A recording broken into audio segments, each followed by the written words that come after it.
অন্তর্বর্তীকালীন সরকারের নতুন দুই উপদেষ্টা আসিফ মাহমুদ ও নাহিদ ইসলামের উপর খেপেছে দেশের সাধারণ জনগণ।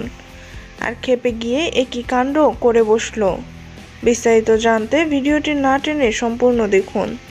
উপদেষ্টা ও সমন্বয়কদের উপর খেপে গিয়ে সাধারণ জনগণ তাদের গলায় জুতার মালা পরিয়ে দিয়েছে। বৈষম্য বিরোধী ছাত্র আন্দোলনে এই সমন্বয়কগণই প্রধান ভূমিকা পালন করেছিল। সরকার পতনের পেছনেও তাদের ভূমিকা রয়েছে। দেশে সাময়িকভাবে অন্তর্বর্তীকালীন সরকার গঠিত হওয়ায় এই সমন্বয়কদের মধ্যেই দুইজন উপদেষ্টা হয়েছেন। আর ক্ষমতার চেয়ার পেয়েই তারা নিজেদের খোলস বদলে ফেলেছে। ক্ষমতার দাপটে যা খুশি তাই করে বেড়াচ্ছে।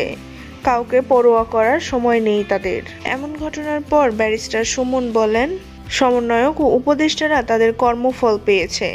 তাদের প্রতি যে আস্থা দেশের জনগণ দেখিয়েছিল সেটা তারা ধরে রাখতে পারেনি। ক্ষমতা পেয়েই অপব্যবহার শুরু করে দিয়েছে। আর দেশের জনগণও খেপে গিয়ে তাদের গলায় জুতার মালা পরিয়ে দিয়েছে যে যেমন কর্ম করবে ঠিক তেমনই কর্মফল ভোগ করবে।